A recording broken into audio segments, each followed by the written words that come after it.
Hello, everyone, and welcome to another episode of Politics Matters, how civics, politics, and law affect you here on AM 950, the progressive voice of Minnesota, or wherever you get your podcasts. I'm your host, Bruce Klopfleisch. Thanks for tuning into the show and supporting the station. If you have a question or comment about this show or any other past show, you can send an email to comment@am950radio.com. So, going to start off today's show talking about a topic that I get questions about, both from my students and just from regular people.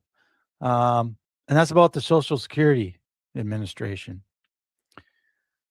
Some of my students and other people who are, younger workers that I know are, ask me periodically, it's like, well, the Social Security even going to be there when, they're ready to retire in, 20, 30, 40 years, whatever it is, depending on how old the person is that I'm talking to. Because there's a lot of people out there that, they're hearing the,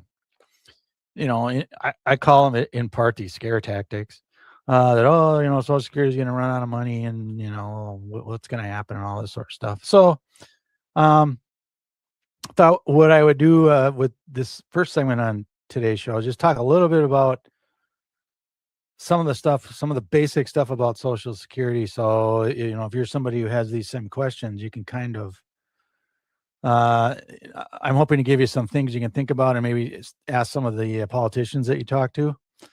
Because basically I'm going to focus mostly on this segment here about ways to raise more money for the system. Because, that's the main thing is, we're going to run out of money. So while I go through this, however, there's going to be some ideas that I think are better than other ones. But, they're ideas nonetheless for doing something about getting more money into that system.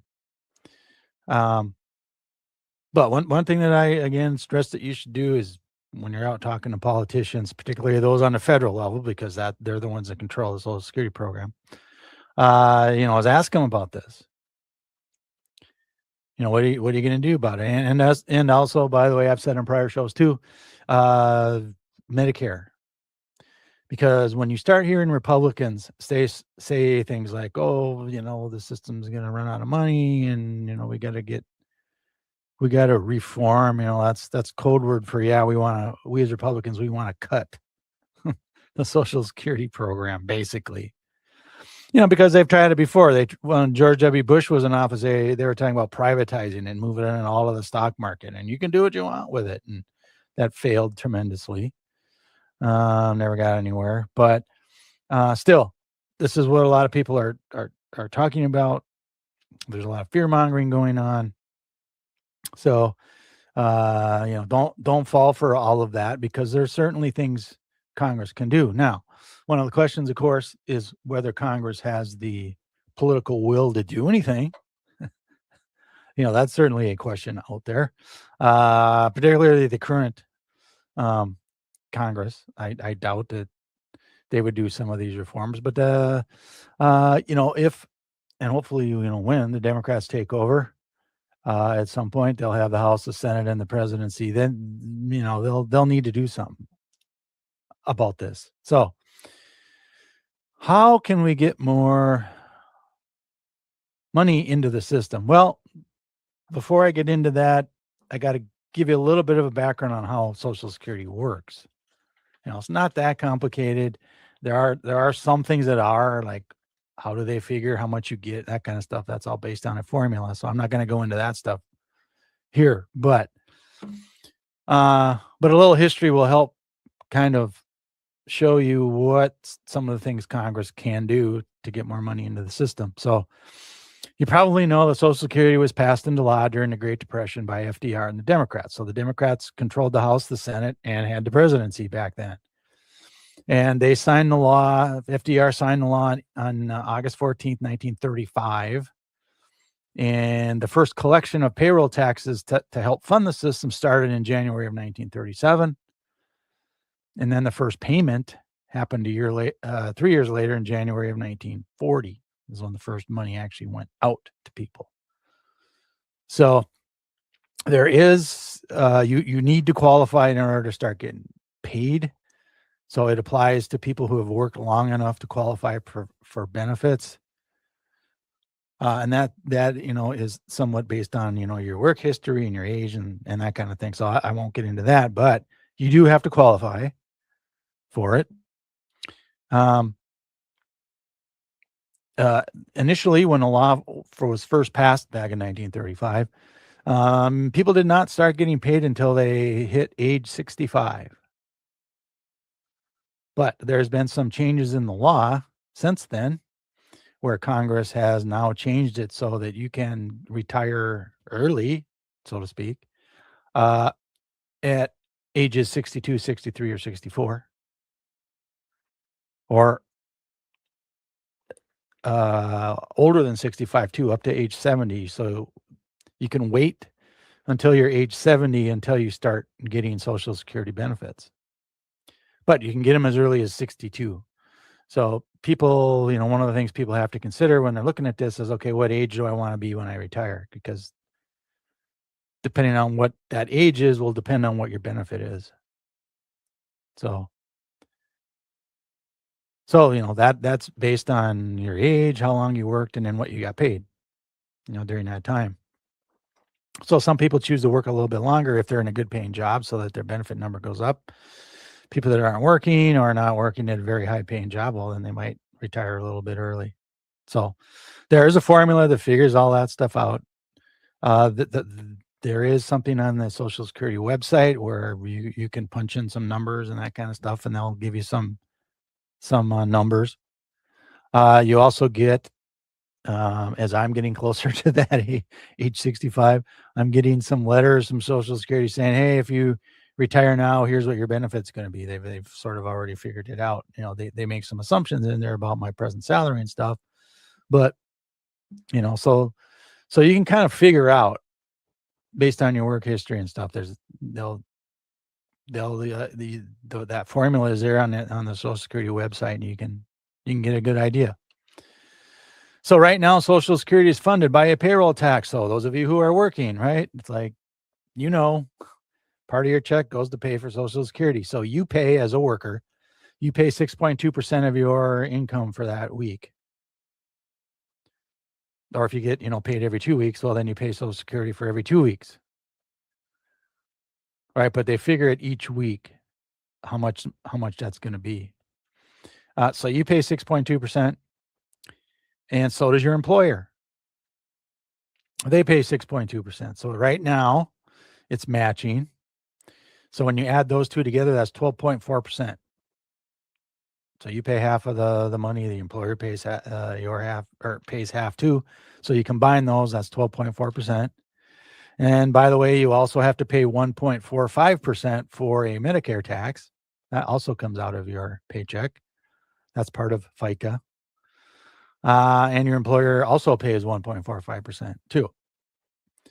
So this money is then used to pay for the benefits in the Social Security system. And typically your money that, goes in now helps pay for the people who are retired now or will be retiring in the next few years. That's where the money basically comes from, is the people who are working now fund the people who are retiring. And also when you retire at some point, the people that are working are, sending in the money that help pay for you too. So that's kind of how the system works. Now, one caveat is that if you are somebody who makes a lot of money, makes a lot of income, if you make more than $184,500 as of 2026, in the amount above the $184,500, you do not pay any Social Security tax on that, whatever else you make for the rest of that year. No taxes. So you got to pay taxes on up to $184,500 for Social Security. Now Medicare, you got to pay more if you're above that number. There's no cap on Medicare. So of course this is great for rich people because that they don't have to pay 6.2%. Once they're above that cap, so they get to keep more money, and it lessens the tax burden on them compared to the rest of us. So part of the problem right now is when Social Security first started, there were 5 to 6 workers funding the retirements for one person. Nowadays, it's about 2 to 1, like 2 workers for every one person. And, part of that is because, at least right now, there's a lot more retirees than there are, and will be retiring, like baby boomers, right? Than there are younger people. The population shift has been happening over the years, and this is one of the things that happens when you have population changes like we are. So right now, there's less money coming in to fund the retirements as time goes on because there's less workers and there's more people retiring. So that's what's going to happen when you have a situation like that. So that's kind of where we are at this point. So what can we do to try and get more money into the system? Well, I'm going to give you some ideas here. Now, this list is not all of them, but it's some of them. Because, in the end, this is going to depend on, what the politicians do. And some of these ideas, of course, one party prefers it over the other party and the other party wants something else. So I'll kind of give you an idea of which party supports what as we go through these lists. But, basically the Democrats want to try and fix it. They want to try and get more money in the system. Some Democrats even want to increase your benefit amount, whereas the Republicans basically want to either kill the system totally, just privatize it, turn it over to, Wall Street and let the bankers have more shot at your money. Or, cutting the benefits down to whatever to extend the lifetime of the program. So basically the Republicans basically want to just either kill it or just reduce the money that people get paid. So I'm going to give you a number of things that at least potentially can be done. And again, depends on the Congress passing these things and the president signing them, but not holding out much hope for that. But at any rate, here's some of my ideas at least. Number one, you lower the benefit amount. So let's say, you're a person, you're going to get paid $3,000 a month.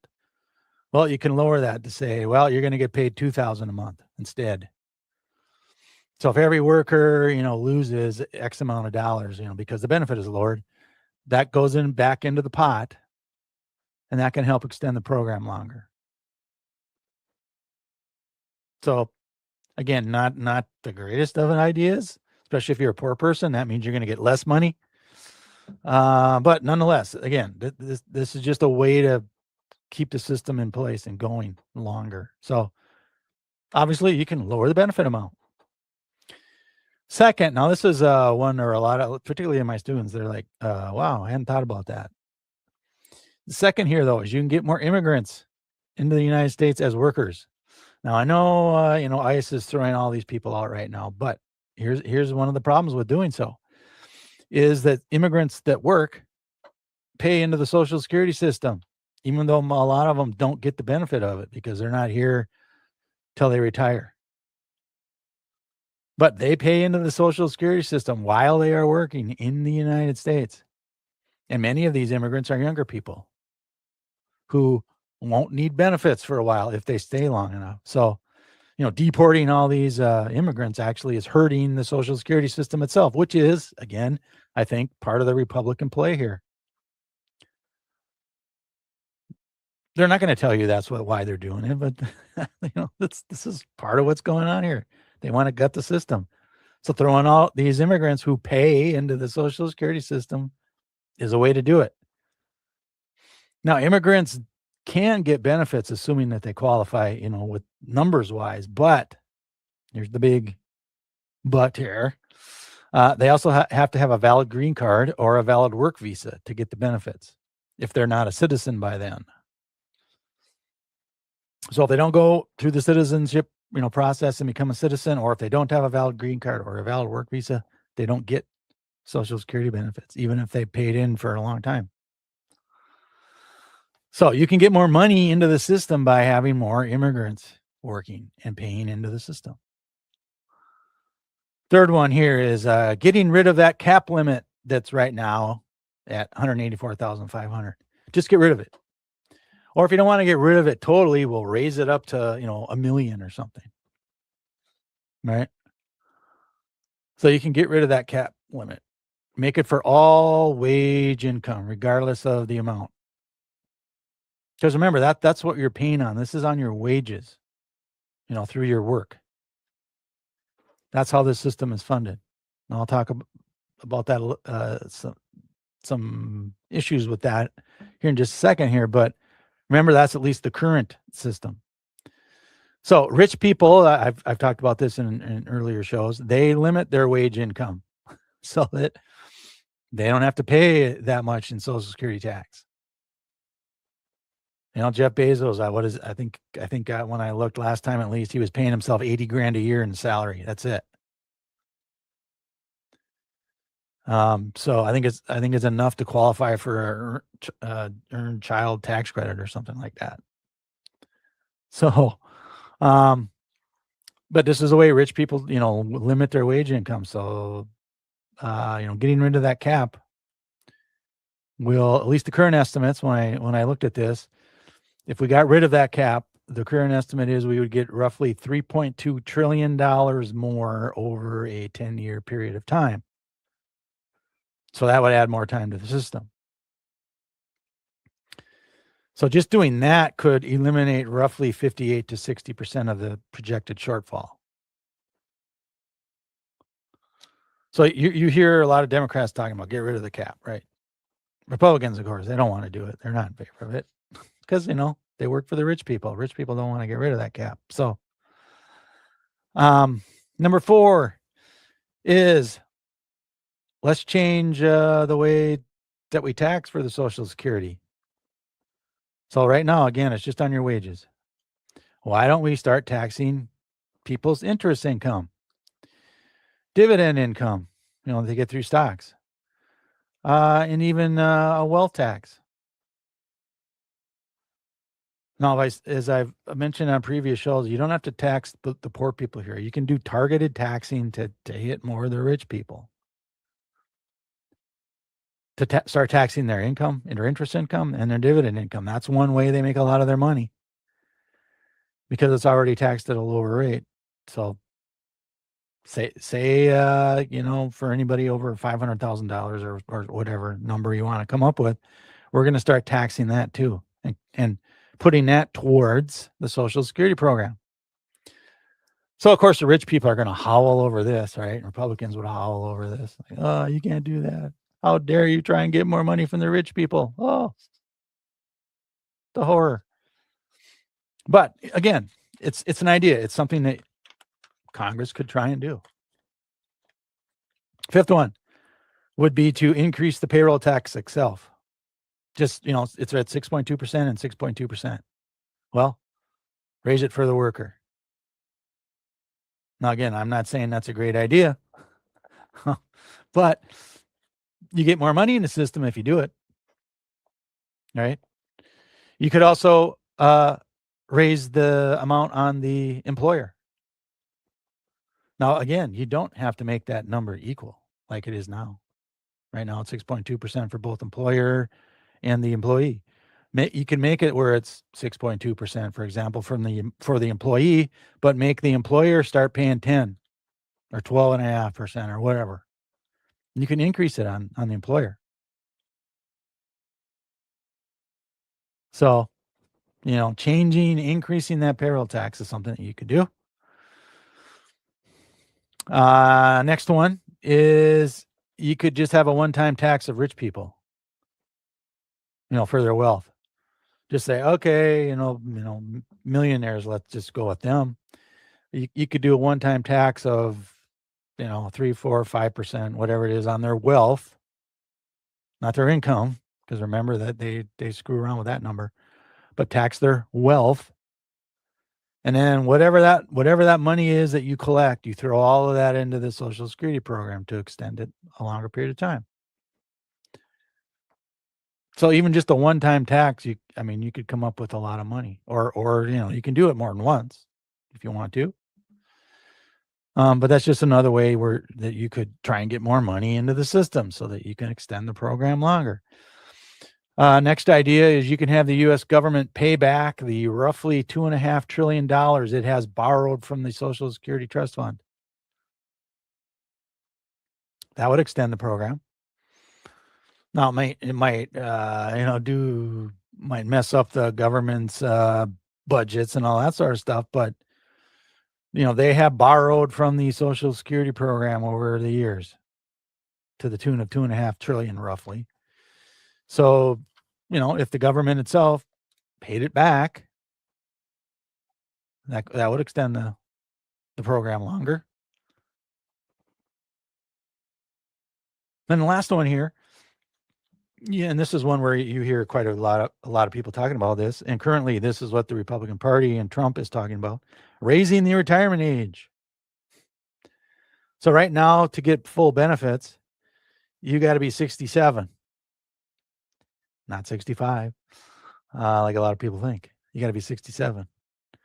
For people born in 1962 or past that.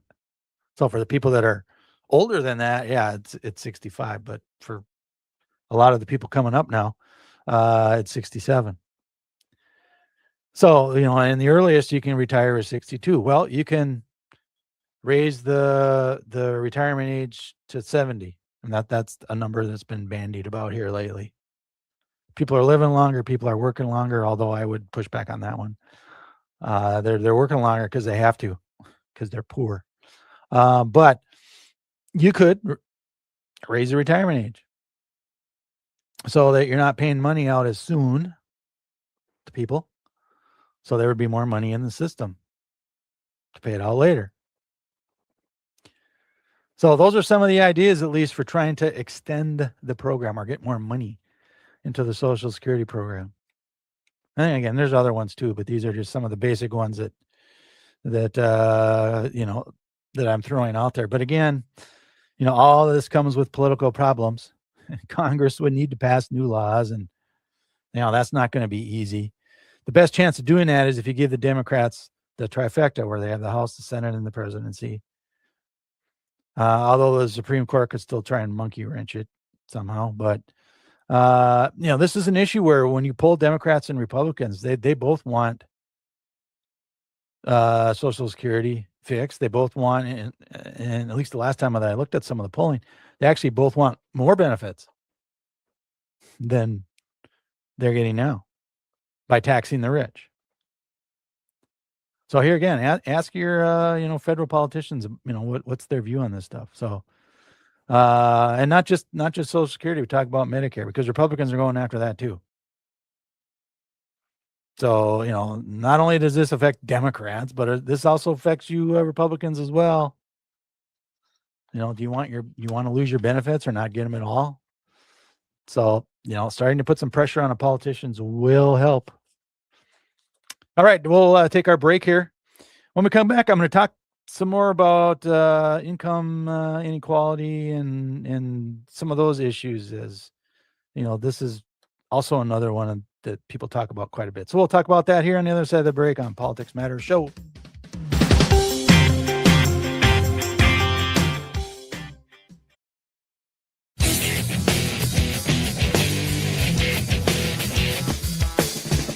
All right, welcome back to the Politics Matters Show, how civics, politics, and law affect you here on AM 950, the Progressive Voice of Minnesota. I'm your host, Bruce Klopfleisch. All right, so just talked about Social Security program for a little bit. So I had done a show probably a month ago now, maybe a little bit longer, where I talked about some things about wealth and income inequality, and then how rich people dodge taxes.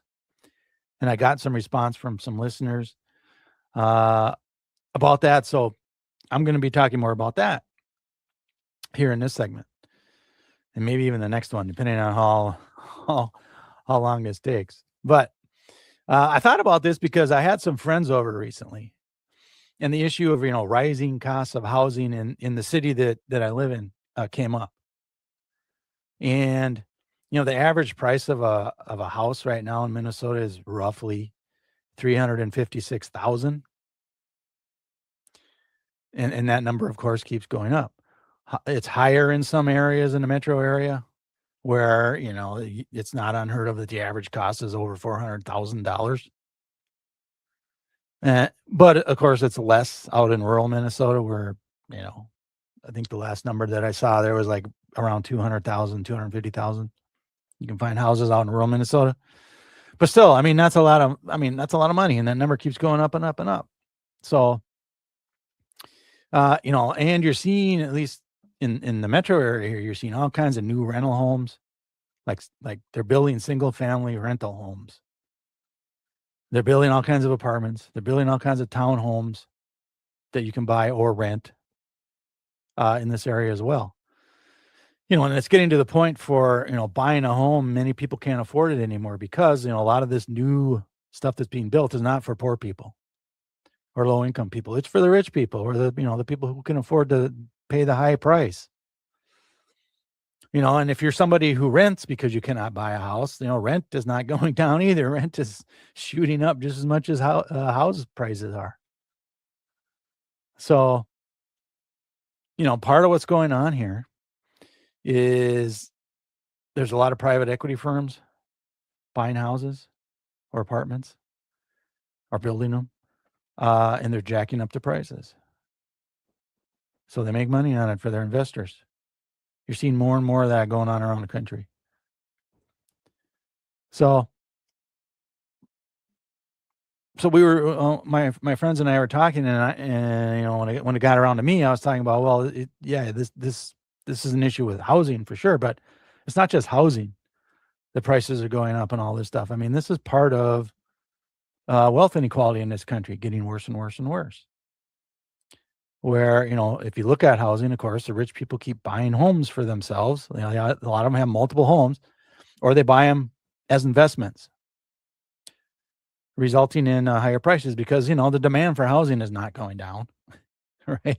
The demand for rental apartments is not going down. So when demand is, still up there, well, they can charge more money. That's basic supply and demand. All right, the more demand there is, you're going to see more higher prices because the supplier can get it from people. So, this is what happens when you give the wealthy more economic power than the rest of us. Because if the rest of us had more economic power, we wouldn't be, a lot of this stuff wouldn't be going on in our country right now. But of course we don't. The wealthy have the power. They got the money, and they're getting more of the money. They're buying off more politicians. So it's getting worse in this country. And of course the rich people, they can't spend all the money that they have or all the assets that they have.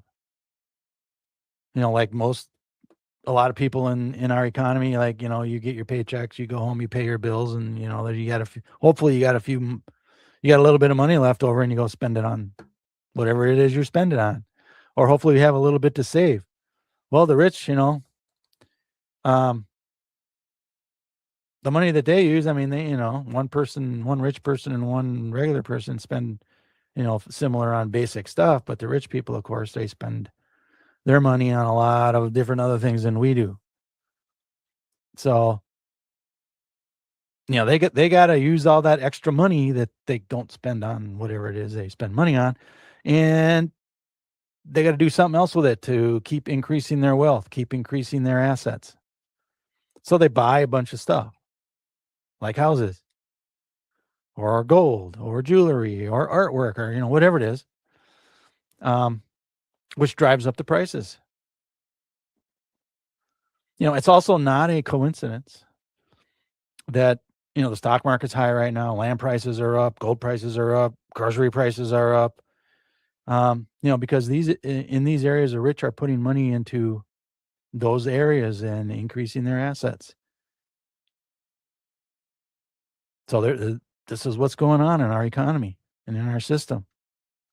They got to put their passive income somewhere because, they're not out there working, at a job all day long like we are. They get a lot of their income through their investments, which is what passive income is. So, and they don't have as much debt that, they have to pay off as we do. And we're lucky if we were able to pay our debts off and save a little bit.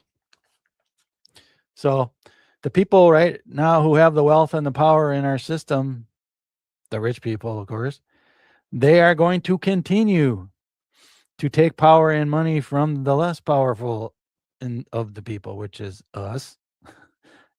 And particularly in the United States, again, you can legally bribe politicians to stay in power and to pass laws that favor you, the rich person, and not favor you, the poor person. So this is the cycle that we're stuck in today.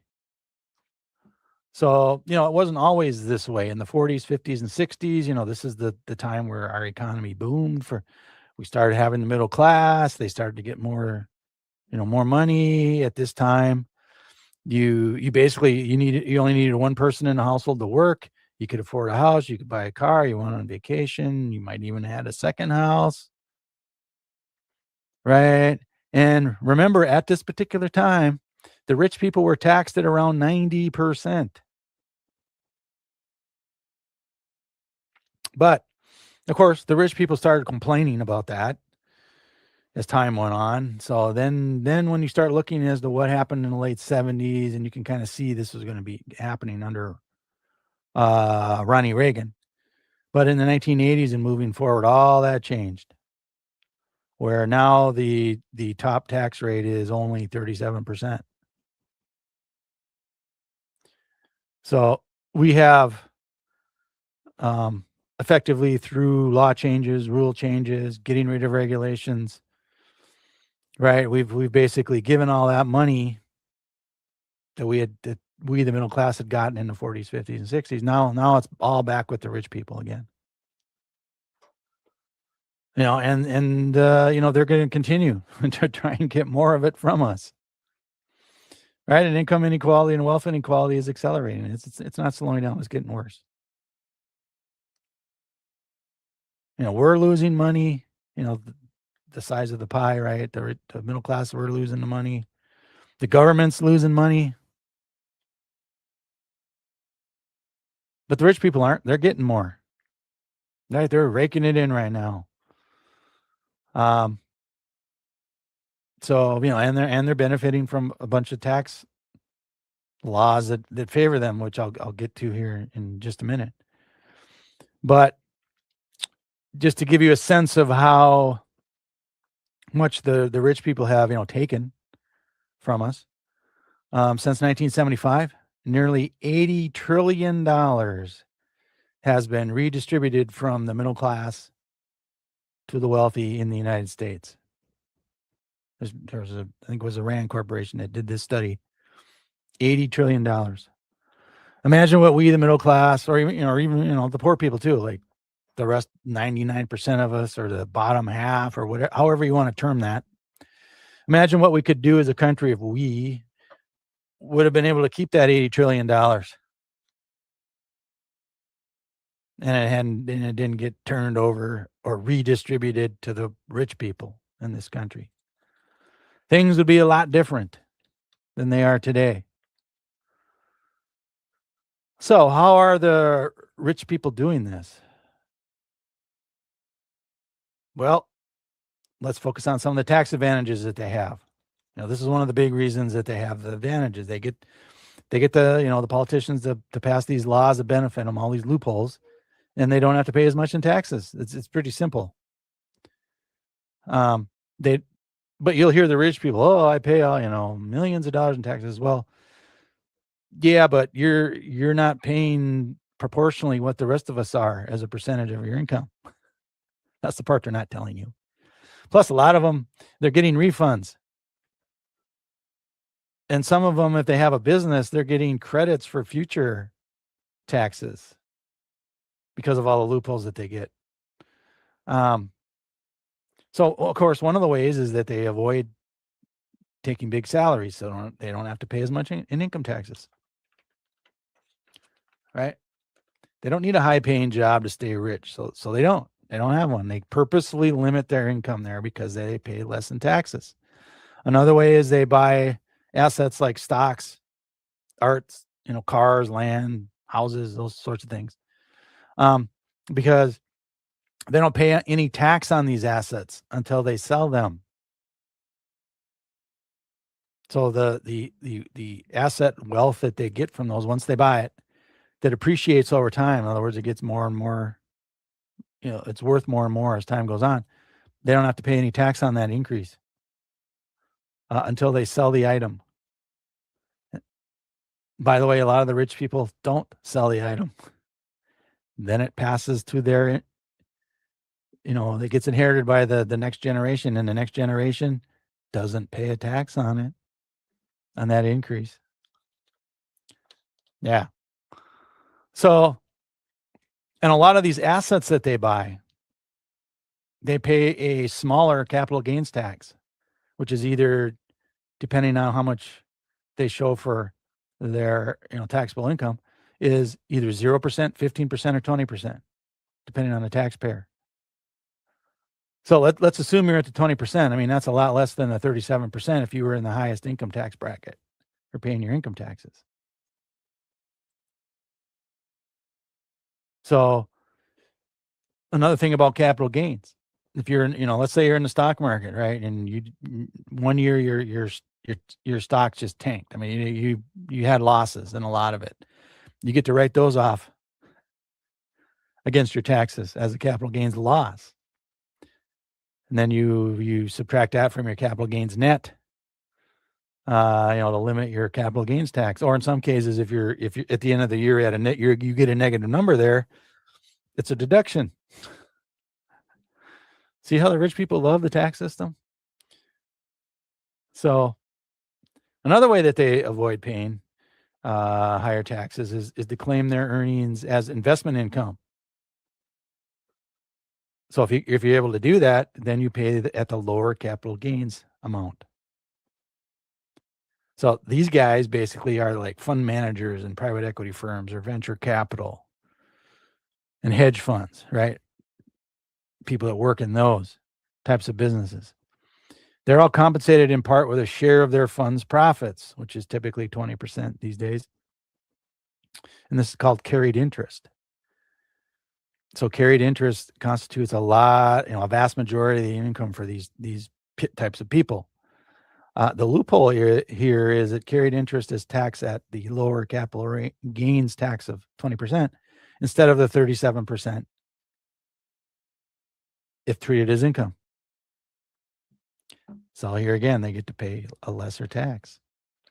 Plus, that income, investment income, they don't have to take out Social Security or Medicare either because it's not a payroll tax. So they benefit from that too. So let's say you're a single person, you're driving an Uber car, right? Let's say you make $100,000 a year driving. Okay, you're a single person. You got to pay at least under the brackets now. You're paying 22% income tax, 6.2% for Social Security, and 1.45% for Medicare, which is a total of 29.65%. We'll round that up to 30%. You're paying 30% tax. If you are a single Uber investor, all right, and your stocks in Uber go up $100,000, you pay just a 15% capital gains tax and no payroll taxes. That's good for you. So you're paying nearly 30% as the driver, but you're only paying 15% if you're an investor. Again, it's half basically. See how that works to the advantage of a rich person? You can see why there's people ask me, why are there's all these loopholes in the law? This is why. The rich people find creative ways to avoid paying taxes, and they buy off politicians, particularly Republicans, but there's certainly some Democrats in there as well, to pass the laws. They have the power. They want to stay in power. This is how they do it. This is how they stay rich, among other things. All right, we're going to take our next break here, and we'll keep talking about some of this stuff here when we come back on the other side of the break here on the Politics Matter Show with Bruce Klopfleisch.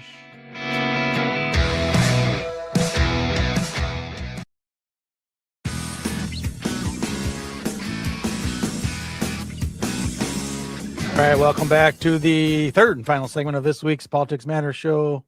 I'm Bruce Klopfleisch, your host. Thanks for tuning in. So let's continue on with some of the the way the rich people use taxes to stay in power and to take more money from us, ultimately, because they're able to buy more assets because they have all the money.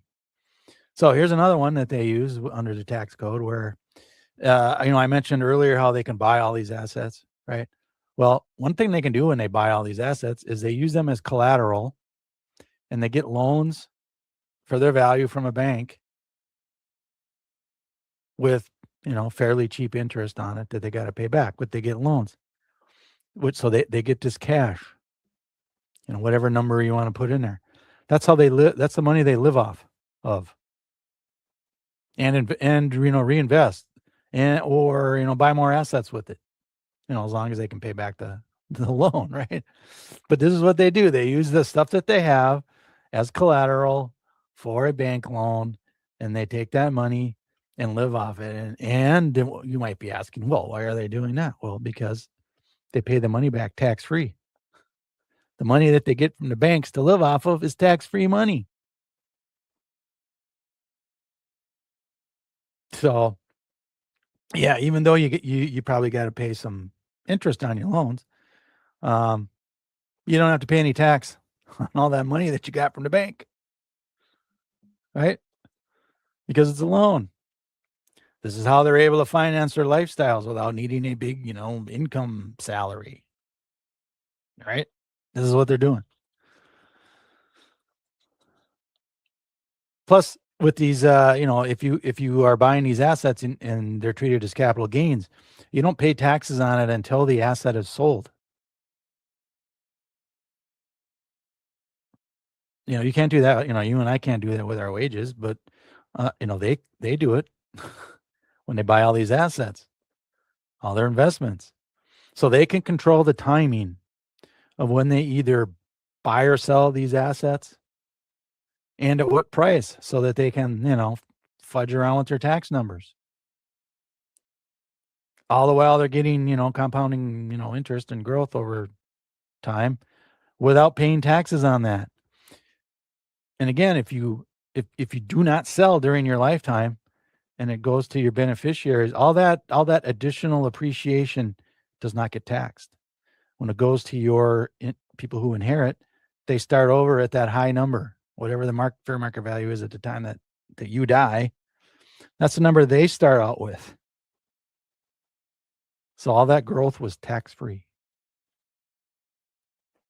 So because the U.S. doesn't tax gains on property given away during your life or transferred at death. People who inherit they start over at that higher price for their capital gains, and they don't pay tax on it. This is what's called a stepped up basis. Maybe you've heard of that term. So there's no tax on the accumulating value for those who, keep it until they die. So this is what a lot of the big wealthy families and dynasties, if you will, that's what they do. They keep all this stuff, so it passes to the next generation tax-free. So this loophole is used again and again within, these families to ever increase, their wealth and growth in value of their assets over time. And they get more concentration of the wealth when it goes from generation to generation. This is how they stay in power and get more power, because when they're not paying taxes on this stuff, they're using that money that they would usually, if we had, fair tax laws, they buy more assets. And one of the things about economics, of course, is there are limited assets. There's only so much out there, and they're buying up more and more and more of it. So here's another loophole for the wealthy: stock buybacks. You probably heard of that too. Now, this was not legal until 1982 there it is again, Ronnie Reagan. If you go back and you look at a lot of stuff about income inequality and wealth inequality in the United States, you see that it really starts taking off starting in the 1980s. And there's a reason for that, because of the Reagan administration, changing all the rules and regulations and laws. So this is one that they did. In 1982, they changed the rule from the Securities and Exchange Commission that basically says now companies can buy back their own stocks in the open market. They can also, pay their employees with stocks, and then the employees later sell out the stocks, right?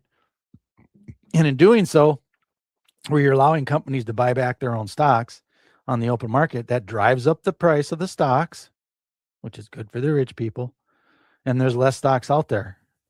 So you and I have a harder time buying them if we can even afford them. That's a whole nother issue, of course, here, right? But this is what they do. They do it so they can increase the sale price of the stock by adding some buyers to the market. So, the people who can afford it, and these, CEOs of these companies, right? They can buy the stocks if they want. So this reduces the tax liability of the rich investors by moving them from recipients of dividends, like before, where that's what you get when your stock increase in value. Dividends are taxed, but now if you're a holder of a stock, that's tax-free growth and value. So this is why most of the bigger companies are doing this today. If you look at the CEO pay of the state of Minnesota, you can see how it's breakdown with salary. But if you look at stocks, that's now a big number for a lot of these guys. And this is one reason why they're doing it this way. So in 2024, the CEOs in the large companies got about 70% of their compensation was by stocks from their own companies. And when companies do it like this, okay, they're not using their profit or their growth, money or whatever. They're not using that money to invest in the company. They're not using that money to pay their employees higher wages or giving them more benefits.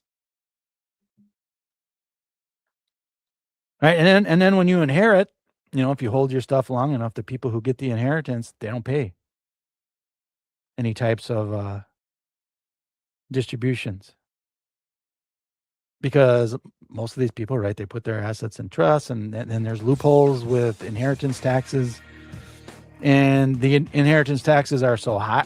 The number needed to get there is a pretty high number. But this is how they have more money, and this is how they're able to buy up more assets in our economy. All right, have a good week. We will talk to you next week on the Politics Matter Show.